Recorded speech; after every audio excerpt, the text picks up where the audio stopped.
일생 동안 당신이 반드시 읽어야 될 100권의 책 일당백 권력의 시대 특집 맥베스를 저희는 읽고 있습니다. 두 번째 시간 이제 시작을 할 거고요. 자, 지난 1부에서는 이제 맥베스의 줄거리 좀 소개를 좀 해드렸고 맥베스는 이제 워낙 유명한 또 희극이죠. 네. 워낙 유명하지만 읽은 사람 사실 별로 없습니다. 주변에 읽은 사람이 없다. 제가 여기 출연하기 전에 네. 주위 한 3명한테 물어봤습니다. 네. 맥베스 아니? 들어는 봤는데 읽었니? 아니? 음. 다 안 읽어요. 그러니까 이 셰익스피어의 4대 비극을 읽은 분을 제가 많이 못 봤어요. 다 알긴 제목 다 알고 줄거리는 다 아시는데. 줄거리도 뭐 아는 분들도 많은데 제대로 읽은 분이 별로 안 계시더라고요. 근데 사실 우리가 셰익스피어 희곡에 그 나오는 대사들이 정말 관용의 표현으로 많이 쓰거든요. 뭐 예를 들어 가지고 이 맥베스에도 가장 유명한 대사가 나오죠. 뭐예요? 사운드 앤 퓨리즈, 음향과 분노 이렇게 이제 번역이 되는데. 음향과 분노. 네, 윌리엄 포크의 소설 제목으로도 쓰이고 있는데요. 음향과 분노. 그러니까 이 뭐냐면 이런 게 나오죠. 그러니까 맥베스가 이제 일종의 맥베스에 적은 쳐들어오고 그런데 결국 그 부인은 죽었다는 소식을 듣고 이 맥베스가 부인을 죽었다는 소식을 듣고 이제 대사를 하는 거죠. 네. 이 대사가 아주 멋있죠. 한번 우리 영진 씨가 그럴까요? 한번 읽어주시면 한번 읽어드리겠습니다. 검은 네. 부분들 읽어주시면. 언젠간 죽어야 할 사람이었다. 그런 소식을 들어야 할 때가 언젠가는 오게 되어 있었다. 내일, 그리고 내일은 이렇게 작은 걸음으로 하루하루 기록된 시간의 마지막 음절로 기어간다. 우리의 지나간 모든 날은 바보들이 죽음으로 가는 길을 밝혀주었지. 꺼져라 촛불이여. 인생은 걸어가는 그림자. 가련한 배우가 무대 위에서 자기 자신을 뽐내고 안달하다가 사라져버리는 것. 바보가 짓거리는 이야기. 소음과 분노로 가득 찬 아무것도 아닌 이야기. 이게 무슨 의미인가요? 그러니까 삶이라는 게 여기서 나오듯이 그러니까 부인이 죽었다. 근데 이제 그렇지 언젠가는 죽을 사람 아니냐. 그런 소식을 들을 때는 언젠가는 오게 돼 있다. 죽으면 인간이 감수해야 된다. 그리고 결국 그 인간의 인생들은 다 뭐냐? 결국 바보들의 행진이라는 거죠. 인간의 인생이라는 것들은 다 예전에도 바보들이 살다 간 것이고 지금 바보들이 살고 있고 앞으로도 바보들이 계속 살아간다. 그러니까 우리 삶은 결국 촛불이 꺼지듯이 그리고 훅 한번 불면 꺼질 것처럼 우리 덧없는 인생이다. 이런 이야기 하면서 이제 하는 게 이거죠. 그러니까 인생은 한마디로 걸어가는 그림자에 불과하다 이거죠. 실체가 없다 이거죠. 그림자는 실체를 반영하는 거지 우리가 실체가 아니잖아요. 바로 우리 플라톤의 동물의 비유처럼 네. 그림자라는 거죠. 그리고 어떤 거냐 아주 가엾은 배우 여기 광대라고 돼서 가는데 광대가 무대 위에서 이제 인생의 무대에 뛰어나왔잖아요. 그래서 내가 이제 내 시간이 왔다. 내가 이 무대의 주인공이야 라면서 막 자기 자신을 뽐내고 안달하다가 어느 순간 사라져버리고 아무도 기억을 안 해주는 거죠. 그렇잖아요. 우리가 인간이 태어나가지고 하다가 죽고 나면 아무도 다 더듬이 사라져간다. 그래서 인생은 뭐냐 바보같이 끓이는 이야기라는 거죠. 천치 바보같이 끓인 이야기고 그 이야기에는 내용이 없다. 소음과 분노만 가득하다는 거죠. 소음, 웅성웅성 하는 거. 우리 시장통에 뭐 여러 가지 사람들이 어떤 웅성웅성 되는 거 있죠. 네네, 거기서 네. 우리 소리를 들을 수 없잖아요. 소음만 있지 의미를 들을 수가 없잖아요. 무슨 내용인지 모르는데 웅성웅성 거리는 거 있죠. 초등학교 옆에 가면 막 항상 이런 소리 들리거든. 네. 무슨 소리인지 나는 들을 수가 그렇죠. 없어. 그리고 이제 분노.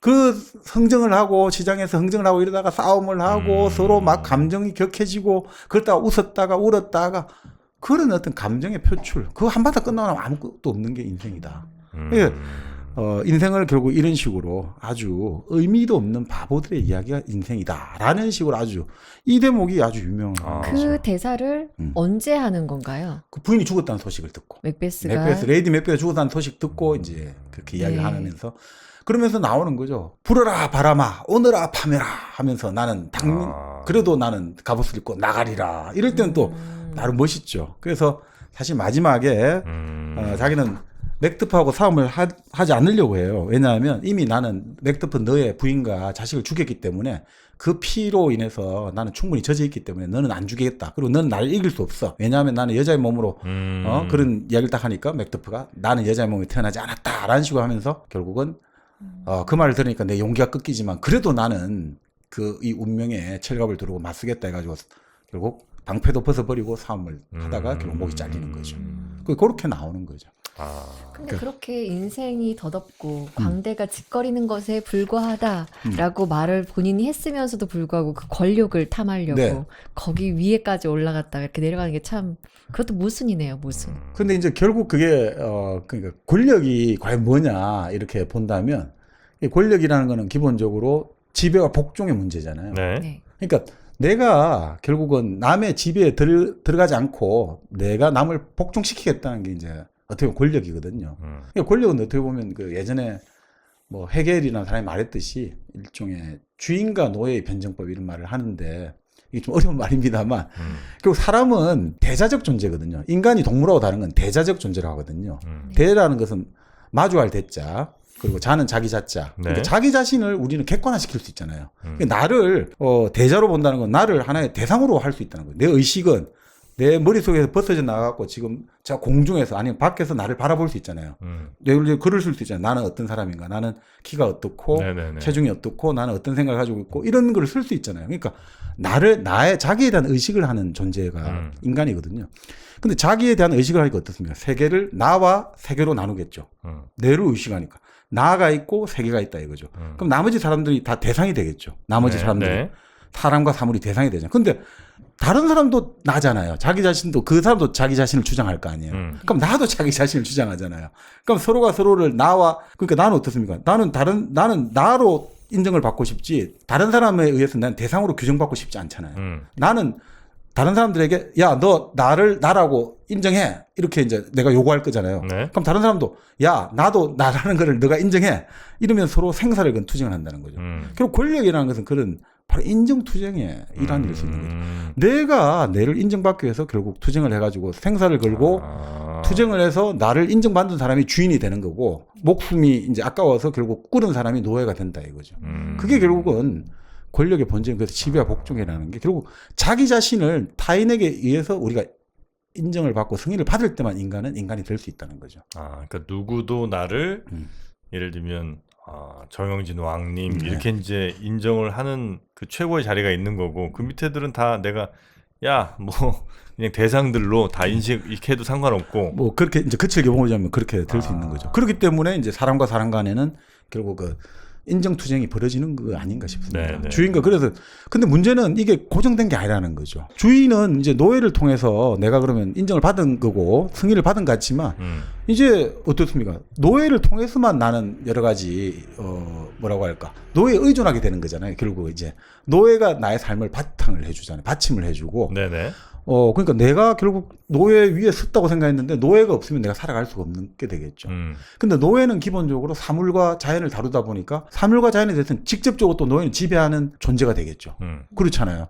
그러니까 주인은 오히려 다른 것들에 대해서 간접적으로 지배하는 거, 노예를 통해서 지배하는 거, 노예는 직접 지배하니까 이게 또 바뀌어지는 거죠. 노예가 오히려 그죠? 자기가 되는 거고.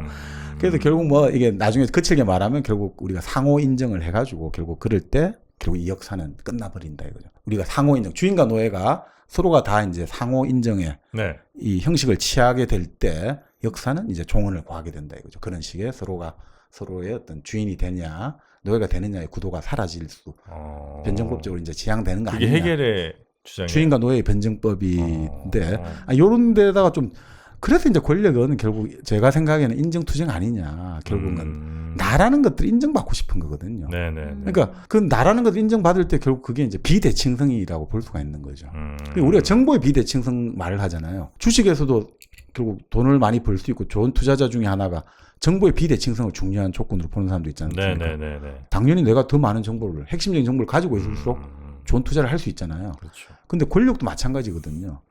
권력은 어떤 정보를 더 많이 가지고 있느냐, 더 빨리 가지고 있느냐가 결정하잖아요. 이것도 우스갯소리인데요. 일본에 아주 유명한 정치인 중에 다나카 가쿠에이라고 네. 아주 유명한 정치인이 있어요. 그 이제 금권 정치로 유명했죠. 돈을 가지고 정치를 했는데 이 사람이 어떤 식으로 세력을 많이 확장했냐면 돈이 많잖아요. 네. 그러니까 유명한 호텔 직원들을 돈으로 매수를 해요. 돈으로 직원들. 돈으로 매수한 다음에 숙박록을 매일 받아보는 거예요. 누가 잤다 이런 거. 그런 다음에 자기 이제 정치인을 만나가지고 어젯밤에 힘 좀 쓰셨더라고 이렇게 말을 하면 다 꼼짝을 못 하는 거죠. 그 비대칭성 정보를 딱 가지고 있는 거예요. 그걸 가지고 이제 사람들을 어찌 보면 야비하죠. 협박하고 또 이런 식으로 자기를 굴복시키고 하는 건데 우리나라 같은 경우도 예전에 아주 국내 굴지의 대기업의 그 이제 회장을 오늘 어떻게 이제 완전히 자기 사람을 만들었냐면 정보를 공급하는 거죠. 어제 그 중요한 정보는 이런 게 아니에요. 뭐 앞으로의 세계 경제 동향이 어떻고 뭐 이런 게 아니고 어제 어떤 장관이 누구랑 술을 마셨다더라. 어느 술집에서. 어제 누구 청와대 수석 비서관 누구가 대통령한테 어제 혼났다더라. 이런 이야기를 계속 전해주는 거예요. 대기업 오너에게. 그 대기업 오너 나중에 중독되거든요. 그리고 사실 그런 정보를 원해요, 다들. 그 아주 우리 중장기적 정보는 안 오네요. 정보라는 거는 그걸 원하는 거죠. 좋은 거 배워갑니다. 그리고 정보 이제 권력의 비대칭성은 정보의 비대칭성도 있지만 태도의 비대칭성도 있거든요. 태도요? 태도를 어떻게 하느냐가 권력자죠. 그 제가 예전에 기자 생활할 때 취재를 갔는데 무슨 단체 부회장이었는데 그래도 저야 뭐 아주 그때 이제 얼마 안 되는 기자고 경력이 얼마 안 된 기자인데 사람과 사람이 그래도 만날 때는 개인과 개인으로 만난 게 아니잖아요. 나는 네. 그 독자를 대표해서 만나는 거고 언론사를 대표해서 만나는 건데 그 이분이 그 당시 만날 때 포즈가 어땠냐면 허리띠 벨트 다 풀고 있잖아요. 옷도 완전히 이렇게 양말 다 벗고 있고 슬리퍼도 안 신고 있고 이러다가 인사하자니까 올라 딱 일어나는데 이제 바지춤이 다 흘러내리더라고요. 그렇게 또 아니 어디서 손을 만나는데 그래요? 그 부회장 집무실에서 만났는데 그래요? 그러니까 제가 참 당신은 오래 못 가겠구만. 결국 오래 못 가더라고요. 그러니까 근데 뭐냐면 내가 권력 있다고 생각하는 사람일수록 태도가 그렇게 달라지는 거죠. 그러니까 그걸 통해서 권력을 보여주는 거죠. 그러니까 예를 들어 어떤 그 일종의 외교관이 그런 이야기를 하는 거죠. 자기가 어떤 지시를 받았는데 그 지시를 받을 때 그 최고 책임자의 자세가 어땠느냐 이렇게 했더라는 거죠. 침대에 누워가지고 구두도 안 벗고 침대 같은 데 누워가지고 껌을 질겅질겅 씹으면서 야 이렇게 이러니까 이렇게 해 이렇게 딱 지시를 하더라는 거죠. 그러니까 그 태도를 통해 가지고 이제 보여준다는 거죠. 특히나 그런 이야기를 하죠. 뭐 일본의 경우긴 한데 일본에서 이제 관료 출신들을 통제를 할 때 어떻게 하냐면 이 엘리트 코스를 거친 관료들이 있죠. 뭐 예를 들어 우리 치면 뭐 서울법대를 나오고 고시 출신이고 아주 엘리트 코스만 거쳐온 사람일수록 정치인들이 그 앞에서 더 불량스럽게 양아치처럼 구는 거예요. 정치인들이. 그렇게 해서 길을 확 죽이는 거죠. 너 그래봤자 내 아래야 라는 걸 보여줘야 되니까 더 양아치스럽게 더 막 코를 후빈다든지 코를 횡 푼다든지 트럼을 꺽꺽 한다든지 방귀를 벙벙 낀다든지 그걸 통해서 너 아무것도 아니야. 본래 권력의 태도의 비대칭성 핵심은 생리 현상을 그 앞에 보여주는 사람이 권력자예요. 우리나라 가정에서 아버지들의 예전에 역할을 생각하시면 돼요. 그냥 막 방귀도 키고 트럼도 하고 권력자라서 그런 거거든요. 가장 엄마들은 그렇게 잘 안 하잖아요. 저는 권력자가 아닌가 봐요. 지금도. 네네. 그게 어쩜 권력을 유지하는 방향도 있어요. 그럴 수도 있죠. 네. 그나마 있는 권력을. 그러니까 사실은 뭐 이런 권력이란 것들이 결국 이제 비대칭성을 그렇게 보여주고 뭐 이런 것들을 하는 것들이 나오는 거겠죠. 네네. 그러니까 이 맥베스도 보면 그런 마녀의 존재를 설정한 것 자체가 그런 거를 좀 보여주는 거 아니냐 이런 생각도 좀 듭니다. 마녀요? 마녀가 설정되잖아요. 제일 첫 장면에도 마녀가 나오고. 네.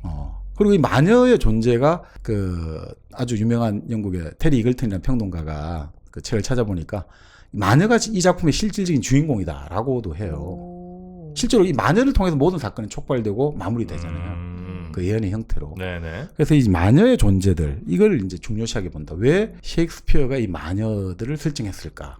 이런 이야기를 하는 거예요. 그래서 사실은 이게 아까 말한 일종의 용벼친가잖아요. 제임스 릴스의 정통성을 강화해주는 표면의 역할도 있지만 이 마녀를 통해 가지고 이게 마녀가 사실은 왕조가 그냥 덩컨 왕으로 해가 쭉 이렇게 멜컴 왕자로 이어지면 되는데 결국 이 마녀가 들어와 가지고 그 교란을 시켜버렸잖아요. 네. 그리고 맥베스 보고 당신이 왕이 돼. 그러니까 왕을 해버려. 이런 식으로 해서 이 질서를 교란하는 역할. 그러니까 일종의 뭔가 파괴하고 뭔가 흔들어대고 네. 인간의 욕망을 시험해보는 존재들로 이제 마녀가 나오는데 실제로 당시 셰익스피어 시대 때 마녀가 좀 중요한 문제였다고 해요. 마녀가. 실제로.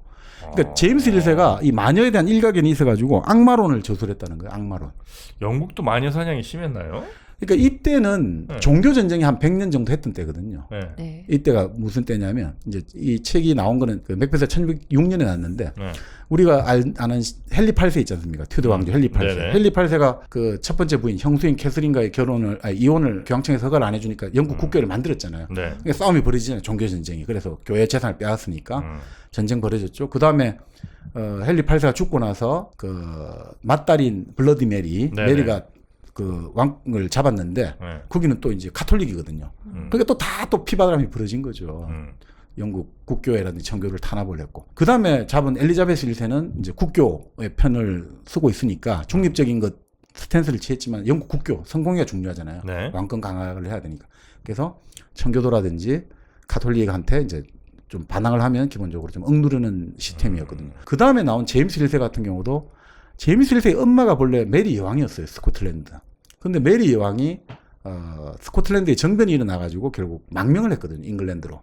사촌 언니인 엘리자베스 1세한테 갔단 말이죠. 네. 근데 사촌 언니 엘리자베스 1세에 갔는데 뭐 사촌이잖아요. 다 같은 피가 섞여 있으니까 어떻게 됐느냐. 가톨릭 귀족들이 가톨릭 신자였거든요. 망명객 메리 여왕이. 그러니까 영국의 런던의 가톨릭 이제 귀족들하고 이쪽 계열들이 메리 여왕을 옹립하려는 쿠데타 음모를 꾸몄단 말이죠.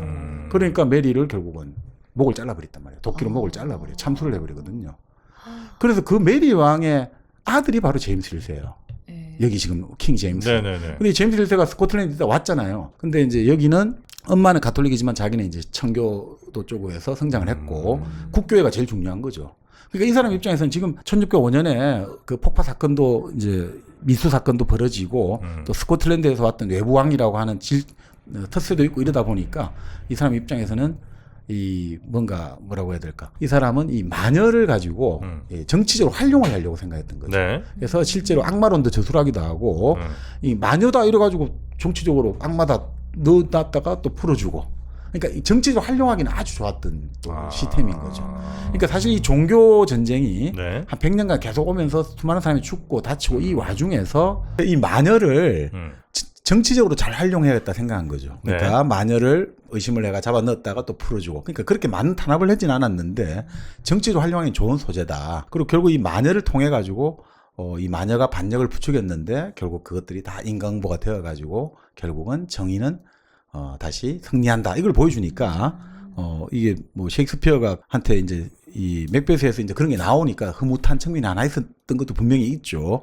그런데 이제 아까 말한 테리 이글턴은 왜 마녀가 주인공이냐고 한다면, 그러니까 결국은 지금 그 전제 왕권의 시절 있지 않습니까? 네. 왕에 대한 충성을 말하고 귀족들이 어쩌고 저쩌고 하는데 그 다 헛소리다라는 걸 마녀를 통해서 보여준다 이거죠. 그럼 마녀의 그 말 한마디에 홀라당 넘어가가지고 맥베스 그 야심이 바로 드러나잖아요. 그 사실 듣도 보도 못한 황야에서 마녀가 뭐 마녀인지 아닌지도 모르는 사람이 나타나고 별것도 아닌 말 한마디 당신은 왕이 될 거야 이 한마디에 완전히 좋아가지고 우리 집이 길거리 걸어가는데 뭐 차를 타고 걸어가는데 갑자기 어떤 사람이 차 앞에 막았더니 당신은 이 나라의 대통령이 될 거요 이 말에 나는 대통령이 될 거야 이거 똑같은 거잖아요. 이런 건 결국 뭐냐 이 당신들이 지금 말하는 그 왕조 사회가 충성과 뭐 그리고 여러 가지 서로 이제 그 충성과 신뢰로 지탱된 사회가 아니라 너희들은 기회만 생기면 서로 죽고 죽이는 그런 어떤 권력 속성을 그대로 이제 보여주지 않냐. 누가 그런 말 해주기만 기다리고 있는 니네들 그렇죠. 본성 아니냐. 그렇죠. 기운이 맑아 보이세요. 네. 그 얘기 들으면 또 기분이 금방 또 좋아지니까요. 그러니까 결국은 이 마녀야말로 그 사회가 아주 고정돼 있잖아요. 신분 관계가 왕이 있고 귀족이 있으면 이건 서로 넘을 수 없는 선이 있는 것 같은데 다 그건 아니다 이거죠. 언제든지 허물어뜨릴 수 있는 아주 유동적이고 위태로운 관계라는 것들. 네네. 이 마녀가 이제 보여주지 않느냐. 그래서 이제 이 마녀의 존재를 사실 그렇게 봐요. 그러니까 구소련 예전 러시아 네. 소련 시절에는 그 소련 때 제작된 이제 맥벳에 관한 작품은 해석을 이렇게 하는 거죠. 이 마녀들이 영국 제국주의가 보낸 스파이다 이거죠. 사회주의 국가에 보낸 스파이고. 그래서 이 수염 달린 이제 여자들로 나오잖아요, 마녀들이. 수염 달린. 네, 여기 책에 보면 수염 달린 여자로 나와요. 그러니까 이 마녀가 뭐냐? 수염 달린 여자라는 거죠. 모순적인 존재죠. 수염은 남자가 달리는데. 그러니까 근데 그래서 이 사람들이 그렇게 예언을 하는 것 자체는 이 체제를 교란하기 위한 거짓 선전선동 가짜뉴스를 퍼뜨리고 있다. 이런 식으로 이게 이제 판본을 바꾸게 됐는데 각자 지들 마음대로 해석하는구만요. 네. 그러니까 성소수자 아니야 혹시? 이 수염 달리고. 아니 그러니까 이 뭐 맥베스 관련된 해석들은 계속해서 새롭게 나오고 있는데요. 뭐 대표적인 거는 그 영화가 아주 대표적이죠. 맥베스. 영화? 예. 자 영국에서도 나오고 그 미국에서는 그 유명한 시민 케인을 만든 오슨 웰스가 만든 맥베스가 있어요. 네네. 그 제가 1948년에 나온 뭐 우리가 유튜브에 볼 수 있는데 아 거기는 정말 정통파적으로 만들었어요. 아. 진짜 연극 그대로 연극 무대를 옮겨놓은 것처럼 아 원작대로. 대사도 아주 그렇고요. 그런데 그 셰익스피어 희곡을 영상화 만들기가 쉽지가 않잖아요. 이 대사를 처리한다든지 여러 가지 그렇죠. 문제. 근데 셰익스피어의 희곡 중에서 가장 영상을 잘 구현했다는 작품이 바로 일본의 구로사와 아키라의 거미의 성이라는 작품이 이 맥베스를 가장 잘 구현했다고. 거미의 성? 거미의 성? 근데 네. 왜 제목이 거미의 성이에요? 그러니까 이 거미의 성 같은 경우는 이제 뭐냐면 맥베스의 무대를 영국이잖아요. 네. 일본의 일종의 전국 시대로 바꿨어요. 아. 일본의 시대로 바꿨어요. 일본의 그 이제 사무라이 시대로 바꾸고 그 맥베스의 주제의식은 어떻게 보면 뭐 여러 가지가 깔려 있습니다만 당시에 왕의 입장에서는 결국은 맥베스가 반역을 했다가 결국 맥베스는 목이 잘리고 왕권이 다시 복구된다 이렇게 봉건 사회의 어떤 질서를 회복하는 게 나오는데 네. 구로사의 맥베스는 완전히 해석이 더 한 차원 높은 것 같아요. 제가 봐도. 네. 예? 이 해석은 단순하게 뭐 권력의 잔인함이랄까 뭐 인간 세상의 어떤 배신의 연속 이런 게 아니고 그러니까 근본적으로 그 인생이나 권력의 무상함 인간 삶의 유한함 이런 걸 보여주거든요. 그러니까 오선 웰스의 맥베스를 보면 첫 장면이 이렇게 나오거든요. 마녀들이 뭔가 막 온갖 잡탕 개구리 다리 넣고 뭐 그런 거 있잖아요. 넣어가지고 막 수프를 끓이는 게 나와요. 막 뭔가를 끓이는데 거기서 뭐가 툭 튀어나오냐면 맥베스의 어떤 조각상 같은 게 나와요. 우리가 예전에 예전에 조선시대 때 내가 좀 해코지 하고 싶은 사람이 있으면 재용이라든지 이걸 만들어가지고 막 침 찌르고 이러잖아요. 네. 네. 그런 거 생각하시면 될 것 같아요. 이 맥베스의 그 조각상 같은 작은 걸 하나 탁 튀어나와요, 거기서. 그런 다음에 이제 마지막 맥베스의 목이 잘릴 때 그 장면이 바로 그 조각상의 목이 탁 날아가는 걸 나오고 처리하거든요. 그런 식으로 이제 설정이 되는데, 구로사와 아키라의 거미의 성 같은 경우는 첫 장면이 아리아가 나오거든요. 아리아? 이제 노래가 나와요. 네네. 그 노래가 한번 또 이 노래를 이지선이 불러줍니까? 제가 부르나요? 이거 한번 읽어주시면 읽어볼까요? 여기서 네. 여기까지 한번 읽어주시면 좋을 것 같습니다. 자 우리 또 네. 성훈 씨니까. 보라. 지금은 이거 아리아야. 다시 할게요. 네. 보라. 지금은 폐허가 된 이 자리에 한때 강력한 요새가 있었다. 네. 용감한 장군이 살았는데 야망 때문에 살해당하고 그의 영혼은 아직도 구천을 헤맨다. 허망한 자만심은 현재나 미래에나 야심 많은 자를 죽음으로 이끌 것이다. 그의 영혼은 아직도 떠돌고 그의 명성은 널리 알려지고 과거의 진실은 지금도 여전히 진실이며 살인적인 야망은 내세에서 마땅히 그 대가를 치를 것이니. 좀 허망하네요. 네, 네. 그러니까 이 영화를 보면 첫 장면이 바람이 불어오고 흙바람이 불어오고 안개가 쫙 떠도는데 이 성이 폐허가 되어 있는 거예요. 그 야망과 인간의 욕심과 권력에 대한 욕망들이 들끓은 성은 지금 다 폐허가 되어 있어요. 이 폐허가 되어 있고 먼지와 바람만이 안개만이 휩쓸고 다닌단 말이에요. 자, 그런 그 끝장면도 그렇게 되어 있거든요. 그러니까 인간의 그 권력을 위한 투쟁이라든지 그 욕망의 발현이라는 것들은 한갓 진짜 이런 꿈에 불과한 것이다. 그렇게 이 성을 쌓아가지고 이 인간 안전하게 있으려고 하지만 결국은 이렇게 허망한 것이다. 이걸 이제 좀 보여주는데 그 한번 내용을 보시면 이게 내용을 아니 새롭게 이제 완전히 해석을 새로 했거든요. 그래서 뭐 여러 가지 장면들을 여기서는 이제 마녀 대신에 네. 일종의 우리 원령이 나오죠. 정령이라고 해야 될까. 원령공주 나오지만 원령이 나오죠. 그래서 이 물레를 돌리거든요. 네. 이 장군들이 싸움을 이겼단 말이죠. 두 명의 장군이 나오는데 맥베스와 아까 말한 누구죠? 이름 까먹었다. 뱅코. 뱅코. 네. 네. 맥베스와 뱅코가 나오듯이 여기 장군 두 명이 나왔는데 자기들 전쟁 이기니까 군주가 좋아가지고 빨리 오라고 하거든요. 근데 그 거미줄 숲이라고 아주 이제 숲이 들어가면 한번 거미줄에 걸린 것처럼 빠져나오기 힘든 거죠. 그래서 빙빙빙 돌고 있는데 갑자기 어떤 정령이 물레를 돌리는 거예요. 어떤 오두막 같은 데 아주 허술한 네. 오두막에서 물레 돌리면서 예언을 해주는 거죠. 이제 너는 왕이 될 것이고. 북부의 성주가 되고 군주가 될 거다. 뭐 이렇게 해가지고 결국 마찬가지로 그 말을 해주니까 그 성주의 맥베스 역의 부인이 당신 이제 권력을 잡아야 된다. 죽이고 그래서 그 군주가 되었는데 말씀대로 이제 계속해서 이제 시달리는 거죠. 양심의 가책과 환영에 시달려서 결국 이제 나중에 전쟁이 벌어지고 결국 거기서는 뭐 부하들이 오히려 이제 활을 쏴가지고 그 성주를 죽이는 걸로 나와요. 근데 이제 부하들한테 그런 이야기를 하거든요. 너희들이 어떻게 감히 임금인 나에게, 군주인 나에게 활을 쏘느냐? 그럼 딱 부하들이 한마디 하는 거죠. 너도 죽였잖아. 너도 전 군주 네가 죽이고 됐잖아. 그러니까 그 영어로 이게 번역된 제목이 Throne of Blood거든요. 피의 왕자예요. 그 왕자는 계속해서 피와 피로 점철되어 있다 이거죠.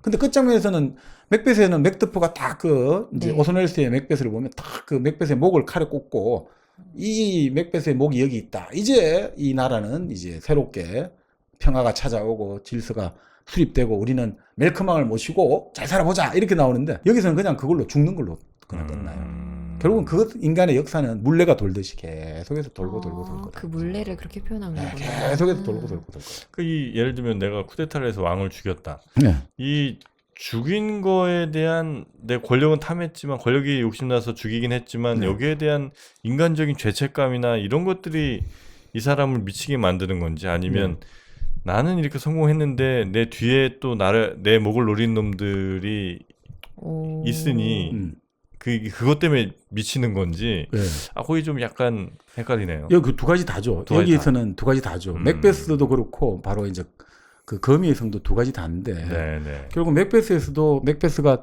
결국 예언이 실현됐잖아요. 근데 이제 방코가 걸리기 시작하는 거죠. 뱅코우가. 왜냐하면 뱅코의 아들이 왕이 된다고 했잖아요. 그러니까 이걸 보고 둘 수가 없는 거죠. 그래서 뱅코우와 뱅코의 아들을 죽이려고 뱅코에게 원한이 있는 자객을 보냈는데 결국 뱅코우는 죽었는데 뱅코의 아들은 도망을 쳤단 말이죠. 그리고 그때 결국 뱅코를 죽이게 만든 건 뭐겠습니까? 결국 이제 결국 내가 피로 권력을 잡았기 때문에 또 나도 당할 수 있다는 생각이 지금 나를 밀어주고 있는 이놈이 나의 권력의 가장 큰 위험이 돼. 그게 인간 역사는 항상 2인자가 그래서 2인자가 1인자 된 법이 없잖아요. 2인자는 항상 1인자에 의해서 제거를 당하죠. 예를 들어 중국에 우리 예전에 중국 역사 한번 했습니다만 했는데 마오쩌둥은 2인자를 몇 번이나 내세웠잖아요. 처음에 유속이를 내세웠다가 유속이 숙청시켜갖고 죽었죠. 두 번째는 럼바오 임표를 내세웠다가 또 숙청해 주겠죠. 이런 식이란 말이에요. 그리고 계속해서 그런 식의 역사예요. 그러니까 2인자로 나온 사람이 끝까지 이제 남아가지고 1인자 된 경우는 아주 현대사에 희귀하죠. 우리나라도 뭐 대체로 2인자였던 JP가 결국 그걸 못 가졌죠. 근데 이제 결국 그래서 JP에게서 가장 좋은 어떤 팁을 받은 노태우 당시 민정당 대표가 2인자로서 완전 처신을 그러니까 잘했죠. 바짝 엎드리죠. 2인자의 성공의 첫 번째 원칙은 일단 1인자의 눈에 거슬리지 않는 것. 그러니까 그런 이야기도 하지 않습니까? 예전에 그러니까 기업도 마찬가지인데 기업에서 이제 오너의 마음 아닙니까? 아들들 중에 누구를 둘 건지 누구를 키울 건지 그럴 때 어떤 그 이야기를 하죠. 장남이 되는 경우 거의 없다. 네, 그것도 있지만 또 어떤 경우는 우리나라 아주 그 재벌 그룹에 있었던 일인데요. 그 재벌 그룹에 이제 그 일종의 회장을 일종의 인척 관계에 둔 이제 사람이 경영자로 있었는데 이 사람이 경영자에서 이제 이 회사에서 그만 난 나가야겠다. 왜냐하면 맨날 나를 볼 때마다 혼을 내고 맨날 나한테 격려는 안 해주고 결국 나보고 이건 나가라는 소리 같다 하면서 이제 사람들한테 나 그만두겠다라는 식으로 말을 하고 다녔거든요. 그러니까 그 자기 인척 관계 있는 그 오너를 잘 아는 사람이 이 사람을 불러갖고 이야기를 해주더라는 거죠. 내가 최근에 그 오너를 만났는데 오너가 그런 이야기를 하더라. 내가 이 회장이 된 것은 오너가 된 것은 내 바로 걔 아버지가 워낙 일을 잘해줘가지고 된 거다. 그래서 나는 항상 그 아버지에 대해서 은혜를 갚아야 되니까 그 갚는 길은 그 바로 자식을 내가 잘 키워주는 거다. 그래서 내가 더 지금 그렇게 모질게 교육을 시키는 거다. 그 말 듣고 이제 그 사람이 어떻게 바뀌었느냐? 뭐 한 층 위에 그런 거 있지 않습니까? 몇 개 층 위에 결제를 받으러 갈 때도 엘리베이터 안 타고 걸어서 올라갔거든요. 아, 나를 이렇게 키워주는데 내가 지금까지 그 중심을 몰랐구나. 그러면서부터 계단을 타고 올라가기 시작한다. 그럼 그 소문 다 나거든요. 그 소문 나라고 하는 거거든요. 나는 항상 당신을 만나러 갈 때마다 이렇게 항상 공손하게 계단을 올라간다 이거죠. 엘리베이터 안 타고. 그만큼 준비가 돼 있습니다. 그런 거라 이거죠. 그 정도로 이제 뭐라고 할까? 딱 뭔가 맞춰주는 훈련을 하는 거죠. 아마 2인자는 1인자한테, 그러니까 2인자란 그 위치 자체로도 좀 위협이 되고 별로 불편하겠지만 아마 그 밑에 있는 사람들도 그죠? 잘 찍습니다. 정말 잘 파악하십니다. 2인자 어쨌든 차기 권력이라 생각하면 또 그 사람 막 줄 서고 뭐 이럴 거 아니에요. 네. 그리고 아마 뭐 그러니까 예를 들어 이렇게 생각하시면 될 것 같아요. 1인자의 부하들이 보기에는 2인자라고 하는 사람들이 2인자가 진짜 믿을 수 없는 거죠. 후계자나 이런 2인자가 후계자잖아요. 그럼 못 믿겠다 이거죠. 그러니까 자꾸 비교를 하는 버릇을 가지게 되거든요. 자기 보스하고 2인자 후계자를 바라볼 때. 그러니까 후계자 입장에서는 무조건 권력 잡자마자 1인자 아버지든 전대 회장의 사람은 다 자를 수밖에 없는 거예요. 왜냐면 자기를 자꾸 비교할 거 아니에요. 아, 전임 회장님이 이러셨는데 못 견디거든요. 그러니까 왜 우리 생각에는 전임 대통령이 후임 대통령의 사람들을 그 성계가 절대 될 수가 없는 거예요. 비교를 하거든요. 이렇게 아, 전임 대통령 이럴 때 이렇게 했는데 못 견딘단 말이에요. 그냥 다 잘라버리는 거죠. 그러니까 그런 것들. 그러니까 주변 사람들은 계속해서 또 그 권력에 이런 것들이 또 있겠죠. 네. 네. 자, 하여튼 이 맥베스에서 맥베스를 뭐 모티프로 한 혹은 뭐 맥베스 네. 자체를 원작으로 해서 아예 영화를 만든 이런 경우들도 꽤 많이 있다. 뭐 최근에도 아마 보니까 2015년에도 아마 뭐 있었던 모양이더라고요. 그 맥베스를 네, 뭐 영화 그 마이클 패스빈더가 주연을 맡았고 그 여자는 마리 꼬띠용이가 뭐 기억이 안 나는데. 저 인셉션에 나오셨던. 네, 그랬던 것 같아요. 그러니까 지금도 계속 나오고요. 또 뭐 레이디 맥베스 이런 것도 나오고 있고. 그러니까 이 모티브로 해가지고 계속해서 나오고는 있죠. 네. 저는 그건 궁금해요. 레이디 맥베스는 그러면은 그 이때까지는 다 맥베스가 주인공이었는데 네. 이번에는 레이디 맥베스가 주인공인 거잖아요. 그렇죠? 네. 그 영화는 좀 궁금하긴 하네요. 어떻게 그려졌는지. 이제 그걸 뭐 제가 안 봤으니까 줄거리 알지만 말하기 좀 그런데요. 네네. 그러니까 현대적으로 좀 각색을 한 거죠. 현대 상황에 맞게. 그러니까 이 맥베스를 가지고 일종의 프로젝트가 있어요. 이 맥베스를 현대적으로 바꿔가지고 소설을 쓰라든지 이런 프로젝트가 있어요. 그러니까 주인공 캐릭터는 그대로 살리고 예를 들어서 맥베스가 뭐 새로운 어떤 경찰청장을 노리는 경찰 내부의 어떤 실력자가 되고 덩컨왕은 경찰청장이고 그래서 물러나는 게 되고 또 덩컨왕의 아들로 나온 멜컴은 부경찰청장인데 쿠데타가 일어나서 물러나고 그래서 또 결국 맥베스의 목을 자른 맥더프는 살인사건을 조사하는 수사반장이라서 결국은 맥베스의 목을 치게 된다. 이런 식으로 딱 그걸 현대적으로 또 여러 가지 바꿔가지고 설정하는 것도 있고. 그만큼 이 이야기가 갖고 있는 원제에 갖고 있는 힘이 이야기 힘이 굉장히 강한 모양이에요. 그러니까 결국 이거죠. 이 모티프라고 하는데 계속 반복되는 소재를 모티프라 하잖아. 이 라이트 모티프의 핵심이 뭐냐? 구성 모티프는 결국은 배신이죠. 그것도 부하의 배신이죠. 충신의 배신. 이것만큼 매력적인 주제가 없잖아요. 나를 아버지로 생각하는 충신이 나를 칼로 찔러 죽인다. 그리고 그거는 우리 역사에도 반복되잖아요. 네네. 예를 들어서 우리 1979년 11.6 사건 같은 경우도 대표적이고 또 뭐 예전에 우리 고려 때 무신 정권이 들었을 때도 결국은 왕을 시해를 한다든지 이런 것들이 가지는 근본적인 거. 그러니까 권력의 본질을 가장 잘 보여주는 게 결국은 부하가 죽고 죽이는 그 관계겠죠. 그러니까 정치의 세계가 그러니까 이런 배신이 가장 극대화되는 거죠. 그러니까 같이 하자고 맹세해놓고 동시에 여러 군데 다 같이 제안을 하는 거거든요. 예를 들어 우리가 지금 1990년에 3당 합당이라고 그 당시 이제 당들이 이제 당시 민정당 그리고 통일민주당 그리고 뭐 신민주공화당이었나요? 그리고 JP 이렇게 3당이 합당하고 평화민주당이 이제 배제됐단 말이죠. 근데 그 와중에도 계속 평화민주당하고 또 이런 조합을 해보고 계속 협상들이 이루어지는 거예요. 이 카드 여러 조합이 이루어지고 결국 마지막에 결정이 된다든지.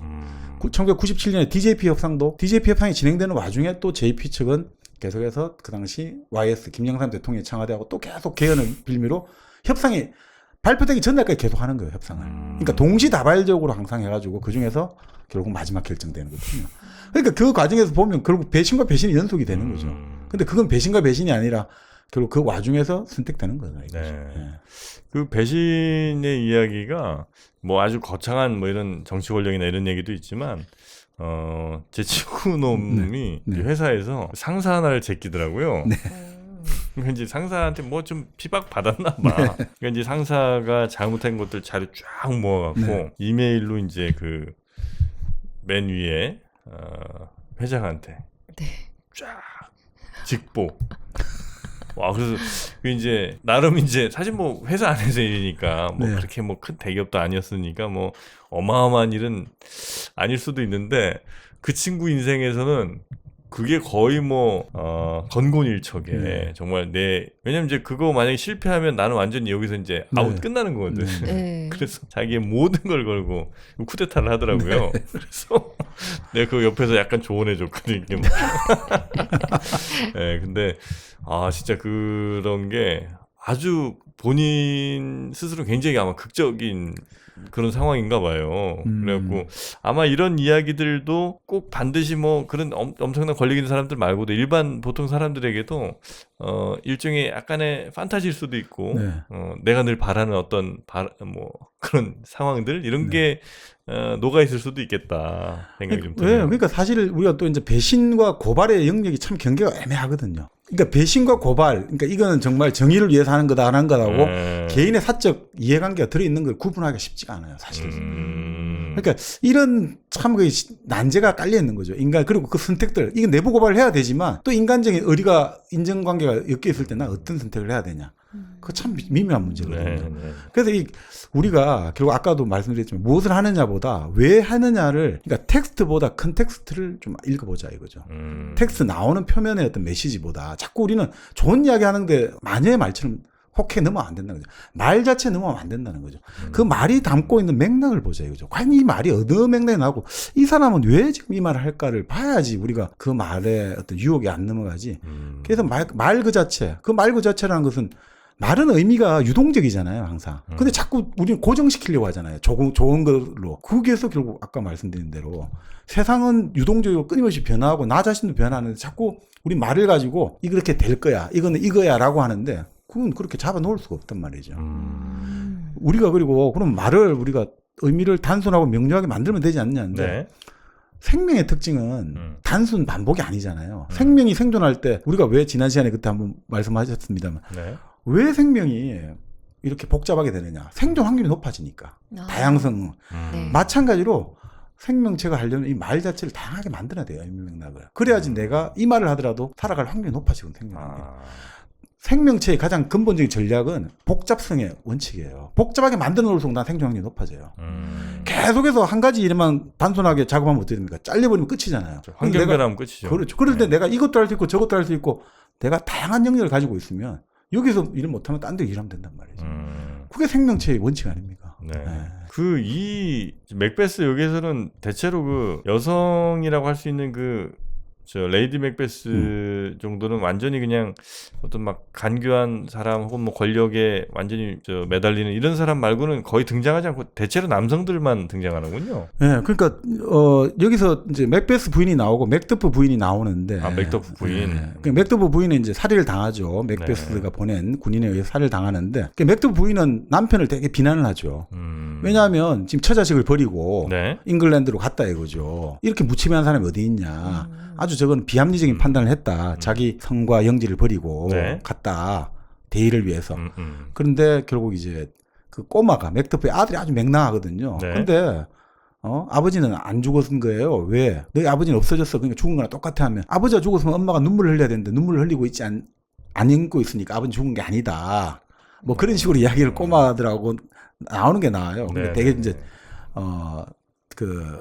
유일하게 이제 여성이 좀 나오는 게 맥더프 부인이 좀 나오고. 근데 맥더프 부인이 그런 이야기 하죠. 그 남편 같은 거는 시장에 가서 20명이라도 살 수 있어. 이렇게 나와요. 그러니까 아들이 샀으면 팔기도 하겠네요. 그렇지. 이렇게 하는 거예요. 그러니까 거기서 좀 되게 그러니까 실용적인 게 나오죠.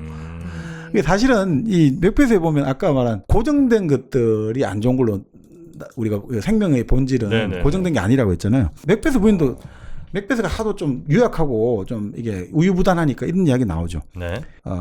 예전에 애를 가졌나 봐요. 그러니까 나는 젖을 준 적도 있고 내 젖을 빠는 아기에 대한 사랑이 얼마나 극진한 줄도 알아요. 그러나 내가 맹세한다면 내 얼굴에는 미소를 머금으면서도 이가 나지 않는 아기의 잇몸에서 내 젖꼭지를 확 잡아 빼버리고 머리통을 내동댕이 쳤을 거예요. 애를 박살낸다. 나는 내가 만약에 필요하다면 내 몸에서 난 애기 젖을 먹고 있는 애도 잡아가지고 떼기장을 쳐도 죽일 거다.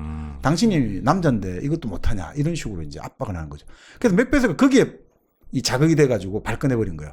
나는 남자다 남자예요 하면서 그러니까 내가 칼로 죽이겠다 이런 거예요. 그렇게 또 묘사가 되는군요. 네. 이게 사실 맥베스의 죄면 어떻게 보면 이제 맥베스 죄가 여러 가지가 있는데 맥베스의 죄. 죄라고 한다면 네. 결국 성격이 죄를 지은 거 아니냐. 성격? 예, 맥베스의 캐릭터. 우리가 성격이 운명을 결정한다 이런 말도 했습니다만 네. 이 성격 흔들리지 않는 성격이었다면 흔들리지 않는 성격. 마녀의 말에 흔들리지 않았다면 네. 그리고 부인의 말에 흔들리지 않았다면 근데 사실은 또 이게 재미있는 게 항상 셰익스피어 작품에는 그래서 좋다 나쁘다 이렇게 안 보거든요. 그런데 바로 그렇게 우유부단하고 잘 흔들리기 때문에 부인한테 아주 사랑해주는 좋은 남편이고 또 왕에게도 또 충성을 다해주는 좋은 성격들 아니냐 이거. 흔들렸으니까 사실은. 또 왕까지 올라갈 수 있는 거 아니에요? 그렇죠. 흔들리지 않았으면 못 올라갔을 텐데. 온유한 성격이거든요. 그러니까 부인이 걱정을 했다잖아요. 아까 그 원제로 따지면 그 온유하단 말을 이제 직역을 하자면 예, 우유로 가득한 성격이다. 너무 인정 많은 우유로 가득한 성격이어서 이 사람은 왕자의 지름길로 못 간다. 이렇게 나오죠. 희한하게 또 우유보단도 우유네요. 그러네요. 그 우유는 아니겠지만. 네. 우유 말고 뭐 좋은 거 있지 않습니까? 광고했나요? 그렇군요, 참. 우유 말고 커피가 있었죠. 네. 커피 같은 성격. 정말 올곧고, 정의를 추구하면서도 주변 사람들에게 늘 베푸는, 향기를 베푸는 거잖아요, 커피가. 네, 그렇게 베푸는 커피 같은 성격이 또 네. 있습니다. 우리는 우유보다는 커피보단 성격으로. 부단히 커피를 좀 마시면 어떨까 하는 생각이 좀 드는데 말이죠. 1kg 커피가 여러분의 향기를 또 채워드리고 있습니다. 커피 요즘은 거의 이제 필수품이 된 것 같아요. 네. 그러니까 뭐 정말 뭐 사무실에 일하시는 분들 아니면 뭐 현장에서 몸을 쓰시는 분들도 예전에는 뭐 바나나 우유도 드시고 뭐 이렇게 하시다가 요즘은 커피를 그렇게 아이스 아메리카노 뭐 이런 거 시원하게 일하시다 드시고 그런 경우가 많더라고요. 그래서 이제는 커피를 드실 때가 됐다. 어떤 커피? 정말 원두도 최고의 원두, 그리고 로스팅도 최고의 로스팅, 그리고 여러분 드실 수 있도록 다양한 형태로 만들어드리는. 예를 들면 어디 외출할 때는 이 콜드브루 한 병 이렇게 딱 가져가면 뭐 이렇게 물에 타거나 얼음에 이렇게 부어서 먹으면 아주 편하게 드실 수 있고요. 아니면 드립백 같은 걸로 어디서든 드립 커피 또 즐기실 수가 있고, 또 집에서는 원두 이렇게 또 즐기실 수가 있으니까 정말 최고의 커피가 아닌가 하는 생각이 듭니다. 스타벅스를 넘어서는 그날까지 일당백과 1kg 커피는 함께 가겠습니다. 고맙습니다. 참 이 순간적으로 이 커피 이야기를 이렇게 많이 내놓는 것도 참 대단합니다, 그죠? 네, 대단합니다. 네. 근데 사실은 이게 우유부단한 성격이 결국은 이런 여러 가지 끔찍한 행위로 또 이어지게 됐는데 네. 결국은 이런 느낌이 들어요. 그렇게 부인도 마찬가지. 레이디 맥베스도 그렇게 강했는데 계속 나중에 이제 피가 묻은 손을 계속 씻는 걸로 몽유병 걸린 와중에도 손을 계속 씻고 그게 그렇게 나요. 아무리 모든 향수를 다 퍼부어도 이 피냄새를 없애지는 못할 거다라는 식으로 나오거든요. 그러니까 결국은 이게 맥베스도 그렇고 맥베스의 부인도 그렇고, 그러니까 범죄를 저지르기 전에는 우리가 온갖 생각을 다 하잖아요. 네. 근데 이제 범죄를 딱 저지르고 나면 완전히 그 생각이 바뀐다. 그런 면에서는 우리가 예전에 한번 했죠. 시즌에서 제와벌. 제와벌의 주인공 라스콜리니코프하고 또 비슷하다고 보는 거죠. 그 라스콜리니코프도 철학을 만들었단 말이죠. 나는 보통 사람이 아니야. 위대한 사람들은 사람을, 나폴레옹이 나오죠. 청동행으로 만든 심장을 가지고 있다. 그래서 나폴레옹은 수많은 사람을 죽여가지고 영웅이 되지 않냐 이거죠. 그래서 나는 저 돈벌레 노파, 전당포 노파를 이 도끼로 죽여가지고 그 돈을 가지고 이 나 같은 불우한 천재들에게 이 나눠줘가지고 이 사람들이 정말 인류를 위해서 일을 하는 게 좋지 않느냐. 이런 철학을 가지고 시작을 하거든요. 네. 그러니까 보통은 우리가 생각하는 그런 거 있죠. 예전에 옴질리교도 그랬고 그런 사이비 종교들 있잖아요. 사이비 종교라든지 테러 조직들이 그 철학이 있단 말이에요. 네. 죽이면 철학이 있어요. 그러니까 어떤 철학이냐면 이런 거죠. 그 예전 그 어느 책에서 읽어보니까 우리 종교전쟁 때 네. 종교전쟁 때 루터가 농민군을 다 죽여라 했거든요. 농민군. 네, 농민군을. 네. 그때 죽일 때 단번에 죽이라고 했어요. 단번에 죽여야지 그 구원을 받아가지고 영원히 올라간다. 네. 그러니까 단번에 죽여야 된다. 그게 무슨 말이냐면 옴진리교가 그 살인가스를 그때 살포를 했을 때 그 철학적인 전제가 결국 그런 거라 이거죠. 이렇게 빨리 고통 없이 죽여야지 그 일종의 뭐라고 할까 구원을 받아가지고 다시 될 수 있다. 이 전제가 깔려 있거든요. 그러니까 죽이는 거 과정에 있어서도 고통을 최소화 시켜주는 게 그나마 우리가 이제 해줄 일이다 이런 거예요. 그렇게 해야지 구원을 받는다는 식으로 돼 있어요. 왜냐하면 결국 나중에 다 온전한 모습으로 결국은 재생이 되는데 그러니까 상처를 내고 고통을 주는 시간을 오래 하면 기독교식으로 예전에 루터식 말하면 그게 영혼의 구원을 방해한다. 그러니까 단번에 죽여야 된다. 그러니까 사정을 보여주지 마라 이거죠. 아, 사정을 인정상 보지 말고 빨리 죽여야 되는 거죠. 아. 빨리 죽여버려야 되는 거지. 인정상 보다가 보면 오히려 그 사람의 구원을 방해한다 이렇게 되는 거죠. 그러니까 그런 것들이 그런 신념들이 내재화돼 가지고 죽임의 철학들이 깔려 있거든요. 네. 근데 문제는 라스콜리니크부터 그런 바로 위인의 철학, 범인과 위인은 다르다 이렇게 했지만 결국은 우리가 그때 책을 봤지만 어떻습니까? 딱 살인을 저지른 순간 어떤 느낌이냐면 인류 전체로부터 떨어져 나온 고립감에 시달린단 말이에요. 나가 인류 전체에서 떨어져 나왔다. 인간에서 내가 벗어나 버린 느낌. 네네네. 그게 이제 묘사가 잘 돼 나오는 거죠. 그래서 돈을 가지고 나왔는데 이 돈도 다 버려버리는 거예요. 그러니까 그때부터 이 자기가 이 뭐라고 해야 될까? 내가 이제 정말 이 우주에 나 혼자만 돼 있다는 느낌. 그리고 그런 것들이 나오는데 결국 우리가 생각할 때 이 죄라는 것들, 짓는다는 것들이 그러니까 사실은 이런 철학적인 원칙을 가져도 짓고 나면 그 정도의 어떤 죄책감을 우리가 양심이 가지도록 인간은 만들어져 있다는 거죠. 그래요? 그 어느 정도냐면요. 예전에 바우만이 했던 이야기 같은데 그 폴란드 있잖아요. 폴란드 네. 쪽에 그 독일이 들어갔잖아요. 네. 점령을 했잖아요. 네. 그래서 이제 폴란드에도 유태인들이 살잖아요. 그러면 이제 폴란드 독일군이 이제 다리 같은 데 지키다가 근무를 하잖아요. 그런 다음에 어떻게 하냐면 유태인 애들 잡았잖아요. 그래 잡아가지고 이제 수용소 끌고 가기 전에 아예 이제 애들을 한 몇 명씩 이래 있을 거잖아요. 포로라기보다 억류하고 있잖아요. 네. 그럴 때 이제 폴란드 사람이 지나가잖아요. 그럼 폴란드 사람 보고 야, 너 얘 지금 들어가지고 저 다리아를 던져 죽여. 이렇게 이걸 명령을 내려요. 그래서 이 폴란드 사람들이 내가 어떻게 애를 저기 죽이냐 이러면 너 만약 이 지시 안 하면 너도 죽고 얘도 같이 죽어. 네. 둘이 죽을래? 하나 네가 죽일래? 정말 잔인하죠, 그죠? 네네. 근데 그럼 어떻게 하느냐? 그럼 사람들이 생각을 하잖아요. 이제 우리가 이제 실용적으로 나름 그래도 어차피 둘이 죽을 바에는 하나라도 사는 게 낫다. 그 생각 맞지 않습니까? 둘이 죽는 것보다는 하나 낳는 게 그리고 내 마음도 편하잖아요. 네. 그 철에 깔려야 돼요. 계산이 깔려 이성의 계산. 그래서 이래도 얘는 죽고 저래도 죽으니까 차라리 내가 그냥 이걸 해주고 내 한 명이라도 사는 게 내 이기적인 게 아니야. 이건 절대로. 어차피 내가 얘를 안 죽여도 어차피 얘는 죽을 건데 나는 둘이 다 죽을 필요는 없지 않냐 해가지고 자기가 던지잖아요. 근데 그러고 나면 대부분 사람들이 얼마 안 가서 다 자살을 해버려요. 그렇게 하는 사람들은. 거의 다 자살을 해요. 그 사람이란 게 그렇단 말이에요. 그러니까 사람을 죽인다는 거는 그래서 처음부터 그게 안 된다는 거죠, 사실은. 그게 뭐 사실은 합리적인 선택일 수는 있는데. 네, 근데 그게 그래서 어쩌면 죄의식을 사실은 별로 안 느껴도 괜찮긴 한데. 네. 그런데 그거는 이제 논리적인 것과 무관하게 그 행동을 했다는 것 자체가 스스로를 계속해서 괴롭히는군요. 네. 뭐 그런 건 있겠지. 그러니까 태생적으로 그냥 네.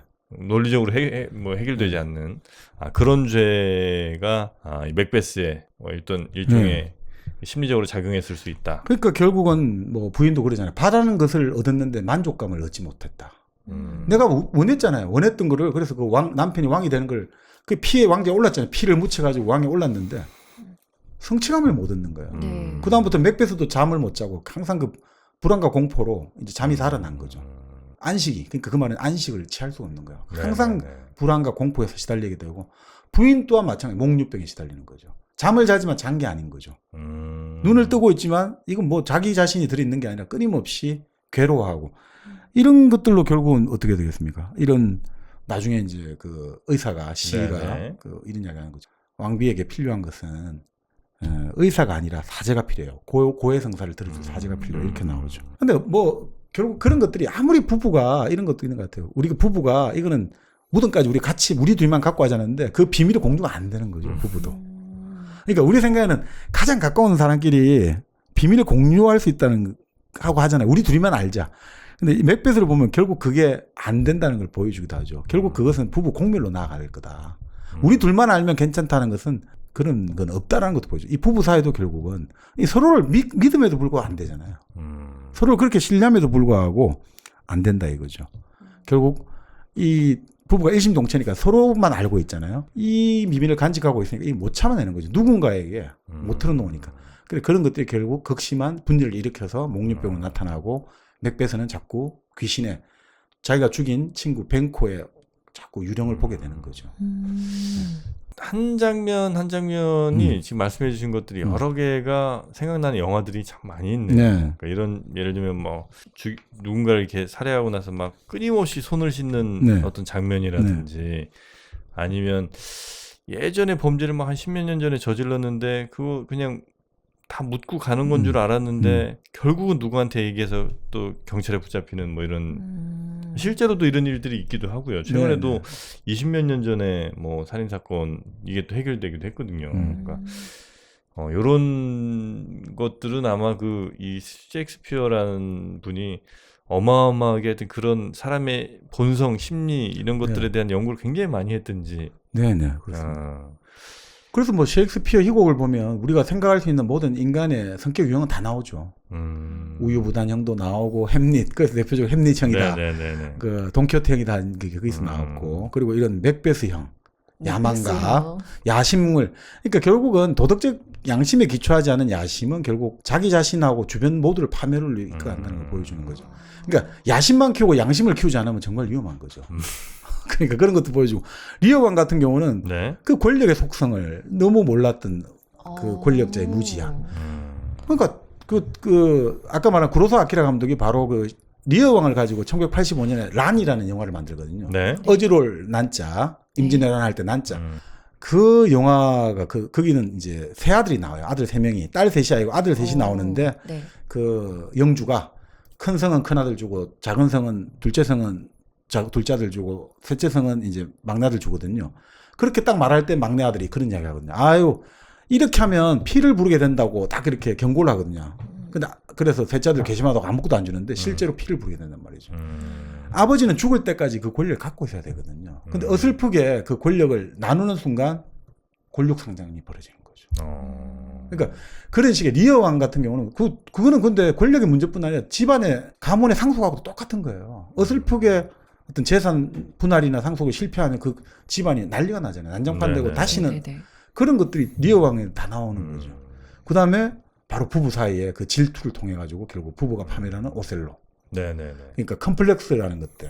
그러니까 오셀로는 무어인이란 말이죠. 이제 그 북부 아프리카에 있는 좀 유색인 이슬람을 그인데 이제 이탈리아의 도시의 장군으로 영입이 된 거죠. 그런데 바로 데스데모나라는 아주 그 지역의 명문가의 처녀가 사랑해서 서로 결혼을 했지만 이아고라는 한 아주 간사한 간신이 요 사이를 서로 완전히 불륜을 저지르고 있다. 당신 부인은 당신 몰래 이렇게 해가지고 이 격분한 오셀로가 결국 죽이잖아요.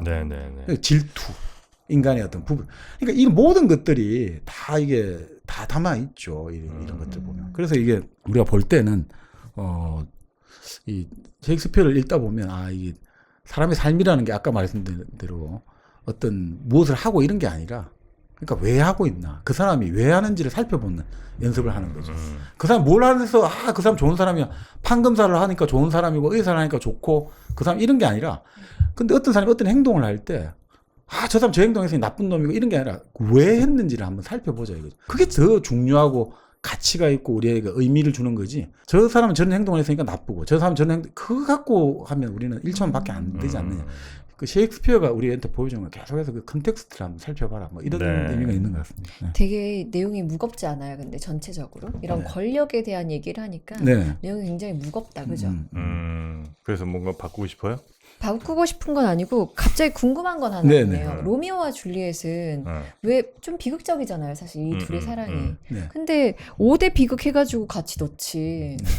왜 4대 비극 해가지고 4편만 하고 로미오와 줄리엣을 뺐을까요? 왜 그런 것 같으세요? 4대 비극 같은 거 좋아하는 게 일본, 우리나라 아닙니까?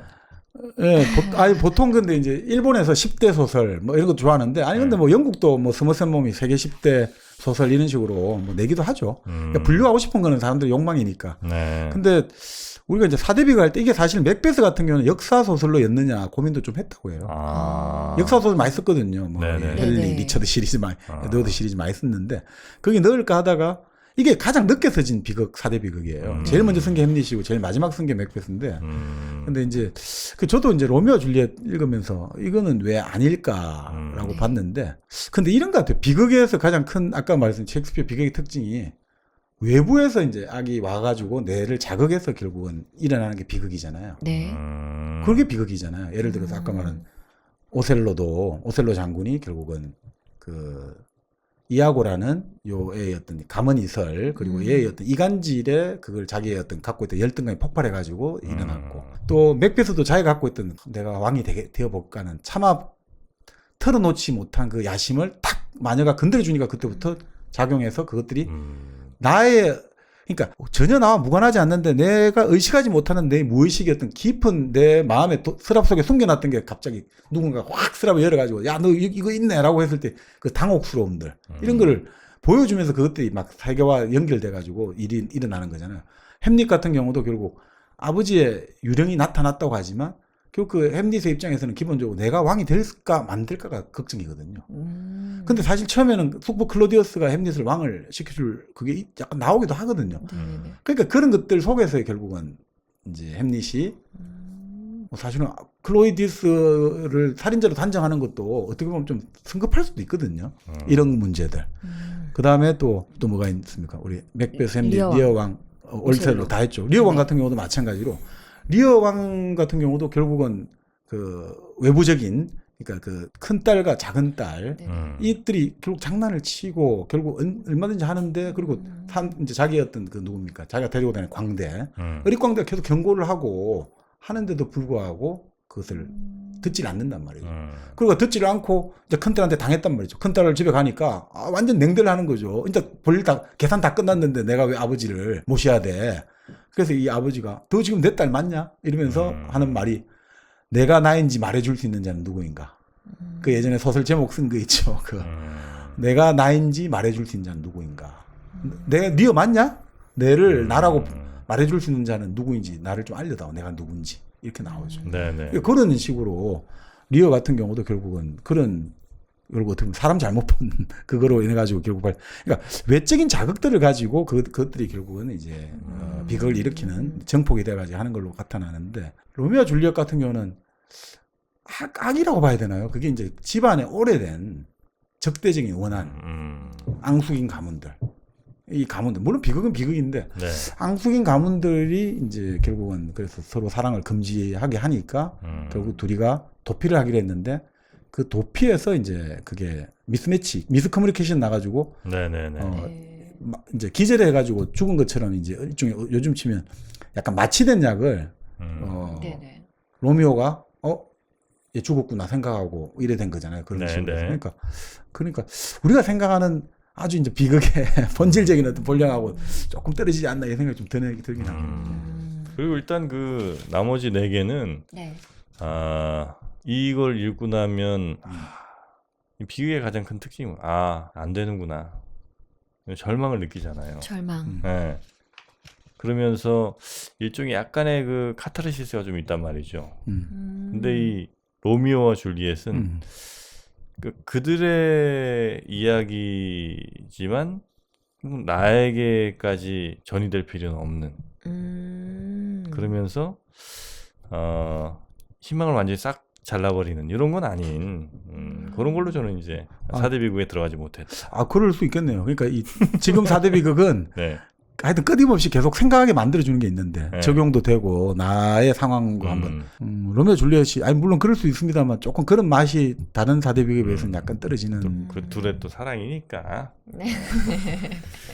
그렇게 아름다우니까 그렇게 가겠습니다. 네. 근데 저는 이제 아까 무슨 자식들에게 권력 나눠주는 거 이것도 이제 죽기 전까지 잘못하면 안 된다. 네네.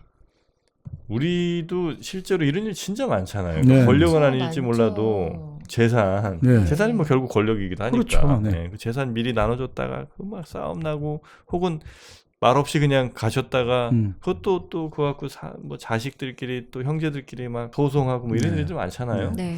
그러니까 자식들한테 뭘 이렇게 물려줄 땐 차라리 그런 거를 물려주면 좋겠어요. 그 영주 은하수 석류홍삼 콜라겐 이거는 아무리 나눠줘도 네. 아이들끼리 싸울 일이 없습니다. 그럼 몇 박스를 나눠주게요? 아니 평생 먹으면 어때요? 되는 대로 다 나눠주는 거예요. 평생 음용권, 뭐 네. 평생 구매권. 미리 결제해놓고 아들아 너는 2억 3천만 원어치 먹어라. 그렇게 하면 얼마나 좋습니까? 이거 갖고 싸울 일이 없어요. 싸울 일이 절대 없겠네요. 아 형님 그 두 봉 더 드신다고 내가 뭐 뭐라고 하겠어? 소송을 네. 걸겠어. 네. 그러니까 괜한 부동산 뭐 이런 걸로 저 문제 일으키지 마시고 네. 석류 얼마나 우리 좋습니까? 이거 한 봉에 들어있는 석류가 거의 1개가 넘어요. 그 석류 하나 다 먹으려면 그 씨발은 씨를 빼내는데도 굉장한 노력이 필요하다고요. 그런데 이거 편하게 드시면 된다는 겁니다. 홍삼 얼마나 좋은지 아시잖아요. 응용근. 여기다 이제 콜라겐, 저분자 콜라겐까지 쫙 여러분의 피부에도 큰 도움이 된다는 거죠. 여러분의 재산은 이제 영주 은하수 석류홍삼 콜라겐으로 다 바꿔놓으시기 바라겠습니다. 그 어떤 네. 돈보다 네. 건강을. 아니 그 최고죠. 아니 그러니까 맥베스도 결국 이 잠을 못 자가지고 음. 결국 그 사람을 시해를 하고 나서 네. 살인을 계속 저지르니까 아, 이 잠을 빼앗기고 나서 건강이 안 좋아지니까 그렇죠. 판단도 잘못되고 자꾸 헛것이 보이고 부인도 계속해서 이제 몽유병 걸리고 콜라겐 먹으면 바로 자거든. 저분자 PC 콜라겐. 네. 은하수 바로 봅니다. 먹자마자. 은하수. 네. 근데 결국 뭐 우리 맥베스 같은 경우가 재밌는 게 한국에서는 네. 이 맥베스 잘 연극으로 상연이 되기 힘들었어요. 왜요? 이 쿠데타 얘기들이. 쿠데타잖아요 이게. 네. 쿠데타 잡은 사람은 제일 무서워하는 게 또 다른 쿠데타잖아요. 그러네요. 6, 70년대, 80년대도 힘들었게 90년대 초까지도 좀 쉽지 않았겠는데. 그러니까 사실은 좀 80년대 후반에 들어와서 이제 직선제 되고 나서 좀 자유롭게 무대 올릴 수 있게 됐다. 그 전에는 이게 결국 메시지가 이거잖아요. 칼로 흥한 자 칼로 망한다잖아요. 그러니까 칼로 잡았잖아요. 예전에 5.16이라든지 12.12 이러니까 이 칼로 잡은 자 결국 칼로 망해 이러니까. 그러니까 이게 매우 불편하겠죠. 네, 불편했던 거죠. 네. 그래서 사실은 이제 이게 본격적으로 참 그러니까 우리가 셰익스피어 이 희곡도 네. 뭐 어느 상황마다 정치적인 이 연기를 안 될 수가 없거든요. 그러니까 뭐 어쩔 수가 없었던 거죠. 그래서 당시에는 이제 영국왕 아까 말한 제임스 1세 킹 제임스 입장에서는 좋은 거죠. 자, 봐 나한테 대들면 다 이렇게 다 죽어. 그러니까 왕을 잘 보필해라 이런 것들이 나오는 거죠. 그러니까 이런 게 깔려 있는 거예요. 근데 문제는 바로 그 킹 제임스가 그렇게 이제 절대 왕권을 누리다가 어떻게 됩니까? 자기는 누렸는데 바로 자기 후손들 네. 그리고 계속 절대 왕권 하니까 영국은 그 마그나 카르타부터 시작해서 나름의 어떤 귀족의 그 의회를 통해서 권력을 서로 나눠 가지자가 있는데 나섰잖아요. 그래도 결국 자기 후손 찰스 1세가 단두대에서 목이 잘려버린 거잖아요. 그래서 크로멜이 공화정이 잠시 했던 거지 않습니까? 네네네. 그러니까 이 권력이라는 게 이게 맥베스도 보면 이런 것 같아요. 권력의 권이라는 게 저울 권자는 뜻이 있거든요. 저울. 저울은 뭡니까? 저울은 어떻게 보면 균형이라는 뜻도 있잖아요. 네. 네네. 그러니까 권력은 나눠 가져야 되거든요. 균형, 견제와 균형이라는 뜻이 있다. 권력이라는 권력을 나눌 수가 있나 근데. 그러니까 이제 권력이라는 게 뭔가를 내가 저울로서 잘 무게를 재갖고 이놈한테 이거 주고 이게 이제 권력인데. 네. 근데 이제 또 다른 저울의 의미는 이제 그 수평을 맞춰주는 그렇죠. 그 의미가 좀 있어야 되는데 네네. 요거 잘못하면 안 된다는 거군요. 그러니까 독식하면 결국은 탈이 난다는 그러니까 거죠. 나누기는 싫을 것 같아요. 그렇지만 자기가 유지하려면 네. 유지하려면 안 나눠주면 그럼 이제 망하는 쿠데타야. 거죠. 쿠데타. 그러니까 그래서 본래 이제 권이라는 거를 예전에 우리 조선 시대에는 그걸 싫어했거든요.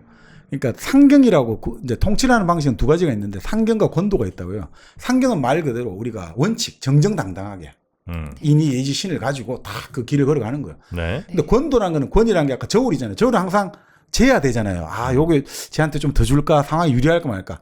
권도는 그때그때마다 일종의 임시응변, 미봉책이거든요. 그러니까 이게 권도를 많이 쓰는 거는 이제 군주가 왕도 정치에 어긋난다. 그래서 권도는 쓰면 안 된다. 항상 상경을 임금은 명명백백한 원칙을 가지고 아니 그게 맞는 말이죠. 근데 네.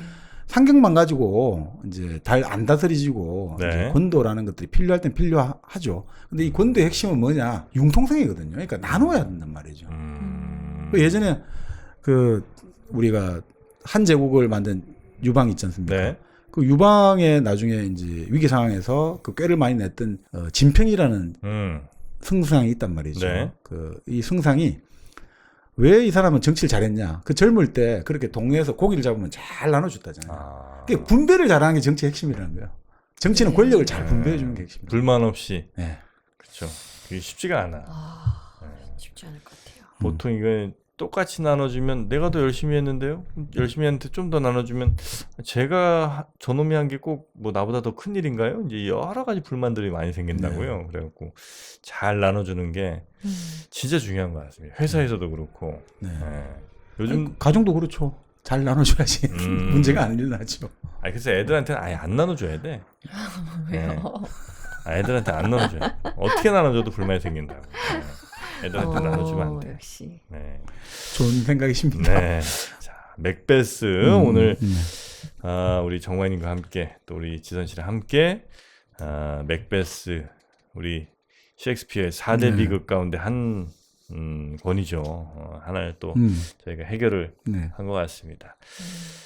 권력에 대한 욕심이 우리 지선 씨는 저는 한 번도 권력을 가져본 적이 없는 것 같아요. 인생에 있어서 권력을 가져본 적이 없는 것 같아요. 저기 배우자에 대한 권력 있을 거죠. 없어요.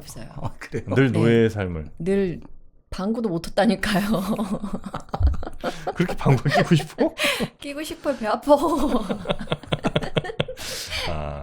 하지만 권력이라는 게 자칫 잘못하면 또 우리 지선 씨를 지옥으로 또 끌어내릴 수가 있습니다. 그렇죠. 레이디 맥베스가 되면 안 되니까. 네, 그러지 마시고 네. 우리 행복한 삶으로 네. 가셨어요. 권력이 없는 게 행복한 것 같아요. 나눌 것도 없고. 아니 그러면 그러니까 누군가가 네. 나를 불편하게 만들 때 저항할 수가 없잖아요. 그것도 문제구나. 아니 그러니까 제일 권력에서 사람들이 원하는 거는 내가 하고 싶은 대로 하는 게 아니라 네. 내가 하기 싫은 것을 억지로 나는 안 하고 거부할 수 있는 게 권력이죠. 어떻게 보면 그게 권력이죠. 그러니까 어떻게 우리 정프로님은 네. 어떻게 권력을 좀 가지고 계시나요? 저요? 네. 하기 싫은 걸 하지 않을 네. 그 힘. 그 힘. 조차 지금 없지 않소. 지금 매우 없지 않소. 여기까지만 말씀드리겠습니다. 네. 근데 뭘 나중에 이제 하려고 또 이렇게 하는 거니까 맞아요. 참고 넘겨야죠. 네. 자, 오늘 맥베스 우리 같이 한번 쭉 네. 살펴봤는데 이 책만큼은 진짜 한번 읽어보셨으면 좋겠다. 네, 분량도 아주 짧습니다. 네. 아주 짧고요. 그러니까 뭐 그렇게 이게 리어 왕의 반도 안 되고 뭐 햄릿의 반도 안 되고 아주 분량도 짧고 맥베스가. 구성도 단순하니까 이 좋은 대사들이 참 많거든요. 네. 그러니까 읽어보시면 이렇게 이 사람들이 왜 이 사람들이 이 영어에서 이 수사법이라고 하죠. 참 이 비유라든지 이런 걸 잘하구나. 이 맥베스를 읽어보시면 이게 아주 고급스러운 표현들을 많이 접할 수 있습니다. 배신에 대한 또 아주 재밌는 고민들 한번 하실 수 있는 기회일 것 같기도 합니다. 자, 저희 일당백은 말이죠. 지금 이렇게 유튜브로도 혹은 팟빵으로도 듣고 계시고요. 그리고 이제 플로라는 플로라는 플랫폼을 통해서도 오디오 서비스를 또 받으실 수 있습니다. 플로에서는 음악도 함께 같이 즐기실 수가 있고요. 자, 맥베스 2부를 마무리하면서 플로에서 들으실 음악은 어떤 게 좋겠습니까? 저는 이렇게 들어보니까 인생 참 알 수 없다. 그런 생각이 들어서 이문세의 알 수 없는 인생. 그래요? 저는 배신이라는 테마를 설마 엄정화는 아니겠죠? 그렇게 단순하게 안 가죠. 이승철의 친구의 친구를 사랑했네. 친구의 친구를 사랑했네. 그럼 전 김건모의 잘못된 만남 하겠습니다. 자, 그러면 선택을 우리 정관님께 한번 맡겨드릴까요? 글쎄요. 저는 갑자기 또 두 분이 노래하니까 배신의 장미도 생각나고 배반의 장미? 배반의 장미. 네, 엄정화 씨. 참 많네요. 네. 가위바위보 하시죠. 그러면 마지막 노래는 우리 또 정광님이 간만에 또 신청하셨으니까 대반의 장미 한번. 또 이럴 때 아니면 못 들어요 또 이게. 플로에서 함께 감상하셔도 좋겠습니다. 자, 그럼 저희는 다음 시간에 더 재밌는 책으로 여러분 찾아뵙도록 하겠습니다. 아마 한 다다음 번쯤엔 만화작가 김풍 씨 한번 모셔볼까 생각 중인데 또 우리 일당백 팬이랍니다. 그래요? 네, 김풍 씨가. 네, 그래서 한번 모시면 어떨까 하는 생각도 좀 들고요. 다음 시간에 또 재밌는 책으로 여러분 모시도록 하겠습니다. 함께해 주신 여러분 고맙습니다. 고맙습니다.